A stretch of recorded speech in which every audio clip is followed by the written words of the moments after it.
Vladimir, एक तो बार बार अंकिता ने एम्फसाइज किया कि ये माइग्रेंट कम्युनिटी है और एक जगह से दूसरी जगह घूमते रहते हैं, घुमंतु जाति, नोमैडिक। तो नोमैडिक ट्राइब जो होती हैं वो तो झूम कल्टीवेशन करती हैं, यानी स्वॉथ एंड बर्न, जंगल जलाया, 2-3 साल वहाँ खेती की, फिर उसको छोड़ के आगे कहीं और जलाया, कांस्टेंट मूवमेंट। तो अभी वो तो संभव नहीं है, I don't think that is possible. तो अब क्यों ये एक तरफ होमलैंड की बात करते हैं, then they have to settle down, right? They can't continue moving from one area to the other. So what you say to this issue? और धन्यवाद। होमलैंड का ये कितना एरिया क्लेम करते हैं कि किस एरिया में इनका होमलैंड होना चाहिए, वो कितने स्क्वायर किलोमीटर है, वो उसकी क्या जियोग्राफिकल लोकेशन है और जियोपॉलिटिकल इम्पोर्टेंस क्या है उस एरिया की? हाँ, तो आपने जो जो सवाल पूछा मैं एक एक करके बोलता हूँ। तो एडमिन जी, आप थोड़ा मणिपुर का हाईवे वाला मैप रेडी रखिएगा और पॉलिटिकल दोनों, जब मैं बोलूंगा आप थोड़ा दिखा दीजिएगा, मैं कंटिन्यू करता हूँ। देखिए, आपका पहला सवाल था कि ये लोगों का मेन प्रॉब्लम क्या है, ये लोग इतना मतलब झमेला क्यों कर रहे हैं, why are they becoming such violent and why are they going into this thing. देखिए, पहला बात है इनके होमलैंड का जो डिमांड है, कुकी होमलैंड। ये कुकी होमलैंड के डिमांड आप अगर देखोगे सही से, तो इस डिमांड के आपको एक दो तीन पहलुएं मिलेंगे। ये केवल मणिपुर में डिमांड है ऐसा नहीं है। कुकी होमलैंड के डिमांड आपका बांग्लादेश के कुछ एरिया में है, इनके बर्मा के कुछ एरिया में है। तो ये लोग क्या बोलते हैं, Kuki, Chin, Mizo, Zomi, they consider these people as a extended tribal आपका जनजाति फैमिली। तो ये जो आपका जनजाति फैमिली है, ये लोग अपने लिए एक लैंड डिमांड कर रहे हैं, ये है। और ये डिमांड बहुत हद तक आपका आर्टिफिशियली फॉरेन फंडेड है, इसके लिए बहुत सारे पैसा डाला गया है दशकों से। इनके लिए वेपन स्मगलिंग के लिए बहुत सारे ऑल वेदर रूट्स बनाए गए हैं, बर्मा के थ्रू, बाकी बॉर्डर्स के थ्रू। इनके लिए मतलब इन पे बहुत सारे मेहनत किया गया है कि ये actually this type of thing can go. आप जो बोल रहे हैं इनके demand, I am more concern कि इनके डिमांड्स को सस्टेन कर सके या फुएल कर सके, ऐसी इकोनॉमी इनके दशकों तक बनाए गए हैं। और हमारे सरकार ने इस पे कुछ ज्यादा एक्शन नहीं लिए। तो ये एक बड़ा मतलब हमारा दशकों तक बहुत बड़ा दिक्कत था। और अब आप ये बोल रहे हैं, देखिए चूड़ाचांदपुर या मणिपुर में कहीं सारे इलाके में कल्टीवेशन का, आप कल्टीवेशन का इशू भूल जाइए।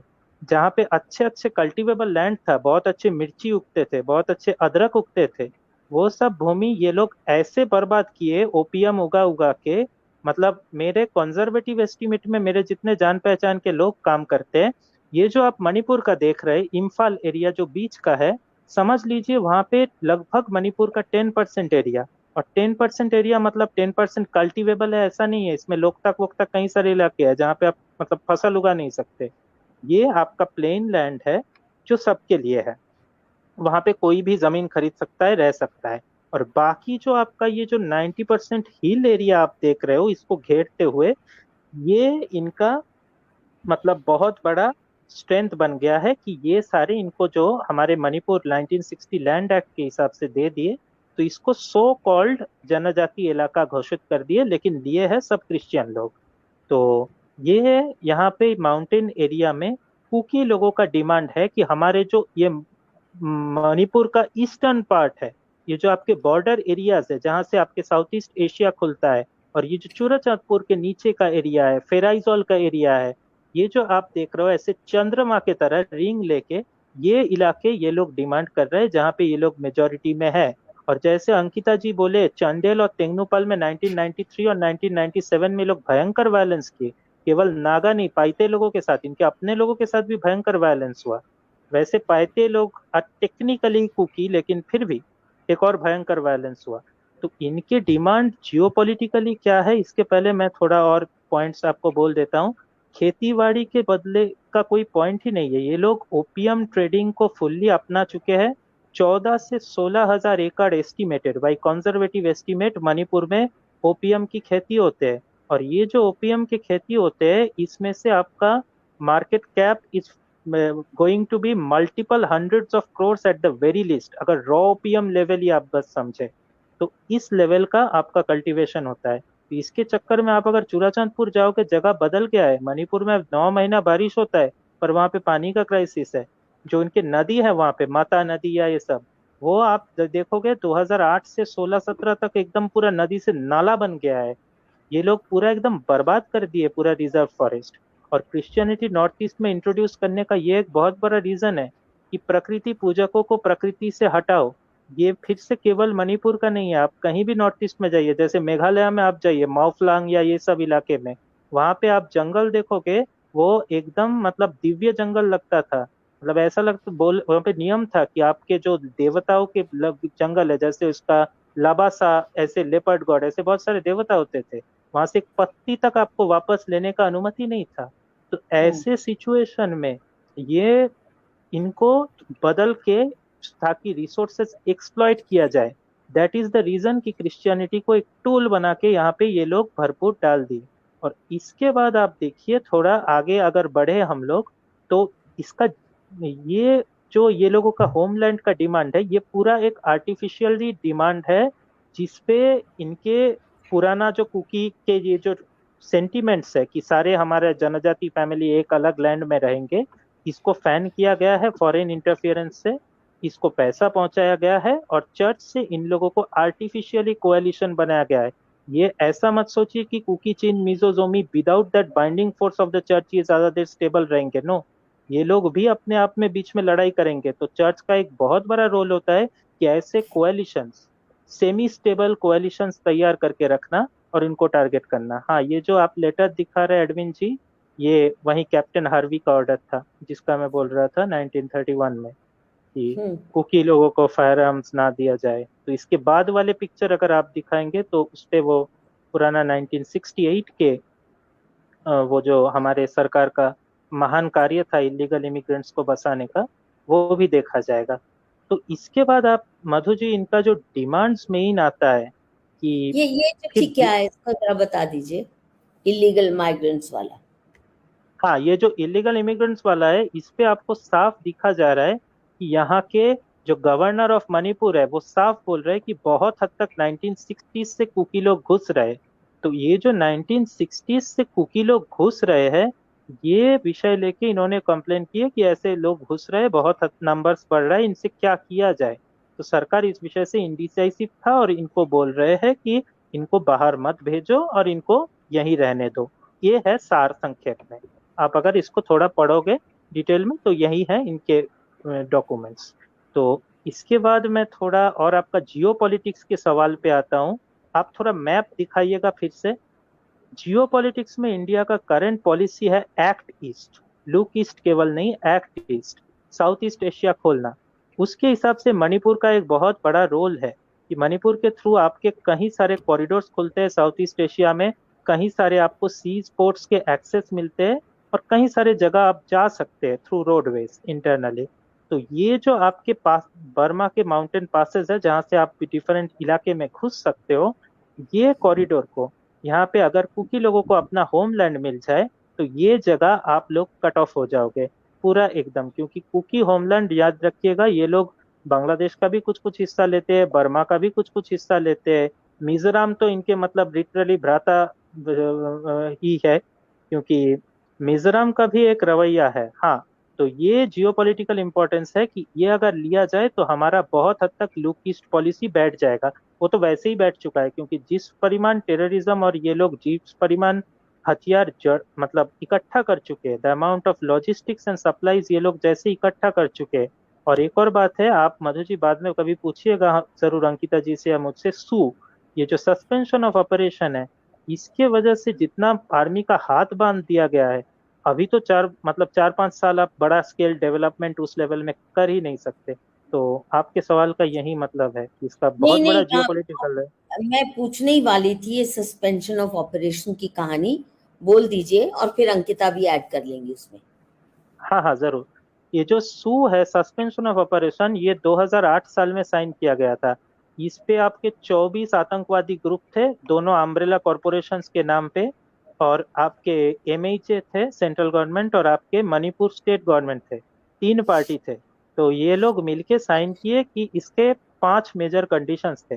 पहला कंडीशन था कि ना तो आतंकवादी कोई ऑपरेशंस करेंगे, ना तो security forces both state and central उनके विरुद्ध ऑपरेशन करेंगे, पहला कंडीशन। दूसरा कंडीशन इनका ये था कि ना तो आतंकवादी लोग ऐसे वैसे नहीं घूमेंगे, इनके डेजिग्नेटेड स्पेशल कैंप्स होंगे, वहीं डेजिग्नेटेड स्पेशल कैंप्स में ये लोग रहेंगे।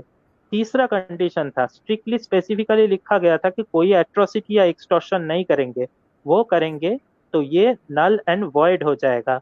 और चौथा कंडीशन था कि इनके जो हथियार है सारे, जितने सारे बंदूक है ये जो इनके होते थे, इनको एक लॉक रूम या सेफ रूम में रखा जाएगा जिसका 2 चाबी होगा, एक आर्मी के पास रहेगा, एक इनके पास रहेगा। और पांचवा जो प्रॉब्लम है, ये इस पे ये मतलब जो डील था इस पे ये दिया जाएगा कि हमारे टैक्स पेयर मनी से तब 5,000 रुपया मंथली इनको मिलता था, अभी इनको हाइक मिला है, जैसे इन्फ्लेशन बढ़ा है तो इनको भी हाइक मिल गया, अभी मंथली इनको 6,000 का स्टाइपेंड अनाउंस्ड है। हाँ, ये रेगुलरली मिलता नहीं है, ये लोग कंप्लेन करते हैं कि रेगुलरली मिलता नहीं है, लेकिन एटलीस्ट अनाउंस्ड है कि इनको 6,000 रुपया मंथली स्टाइपेंड मिलेगा। किस और बात ये का? किस बात का? कोई बात का नहीं, मेरे हिसाब से तो ये बिल्कुल गलत है। हमारे टैक्स पेयर मनी इनको क्यों दिया जाए, और विशेष करके तब जब ये सारे कंडीशंस तोड़ रहे। अगर अंकिता दी आप सीनियर हो, अगर आपका अनुमति हो तो मैं 2 मिनट ये लोग कैसे वायलेट कर रहे हैं बोल दूं, फिर आप जोड़े या आप पहले जोड़ लोगे? जी जी बिल्कुल बिल्कुल जी। अच्छा, धन्यवाद। तो पहला बात है, ये देखिए ये जो ऐसे हमारा सू का कंडीशंस है, एक वीडियो चलाइएगा एडमिन जी। पहला बात है, यहाँ पे मीडिया में निकल रहा है जब सरप्राइज इंस्पेक्शन के लिए गए 40% टेररिस्ट अपने डेजिग्नेटेड कैंप में है नहीं। पहला बात, पहला कंडीशन गया। दूसरा कंडीशन, ये लोग लोगों को निकाल रहे, टॉर्चर कर रहे, बच्चों को मार रहे, सिविलियंस पे गोलियां चला रहे, एक्सटॉर्शन कर रहे। एक्सटॉर्शन तो आप देख ही चुके हो। तो आपका तीसरा कंडीशन भी नल एंड वॉइड हो गया। अब ये लोग और महान महान कुछ कार्य कर रहे हैं, कुखरुल बोल के कुछ कुछ इलाके हैं। तो हाँ, ये तब तक चलने दीजिए, ये थोड़ा कुछ सेकंड्स के लिए। Civ Kuki militants sabotaged a pipeline that supplies drinking water to several valley villages, including Kurkul, Kanto Sabal, and neighbors.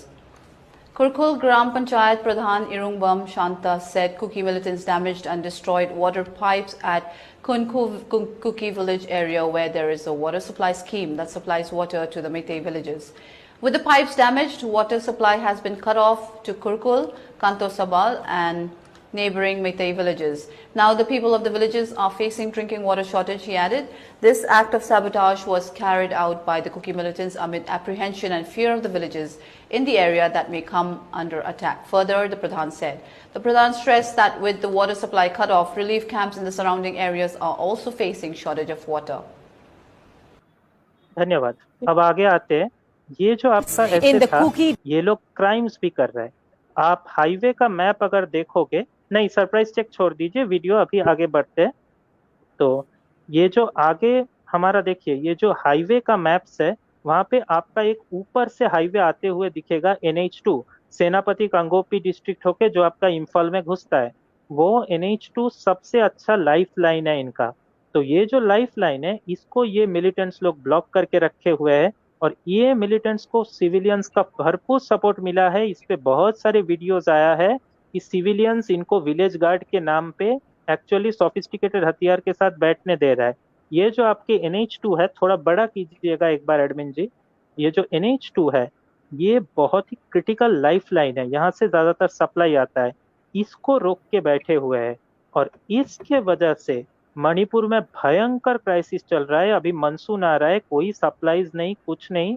एक बात लोग बोलते हैं, कम से कम 60 से 70 हजार लोग बेघर हुए हैं, लेकिन जो जो ये नहीं बोलते लोग कि केवल 25 से 30 हजार लोग आर्मी कैंप पे पहुंच पाए।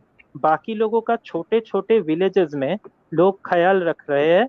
मैतेई लोग अपने अपने अवस्था में 10,000 से अधिक घर जल चुके हैं, 100 से अधिक गांव पूरा नामो निशान मिटा दिए गए। जल चुके क्या, मल्टीपल टाइम्स जला चुके हैं। जो पक्का घर है, मेरा आई विटनेस अकाउंट था, वहां पे ये लोग के पास कुछ बंदूक था तो गोली चलवा पाए, ये लोग बच गए।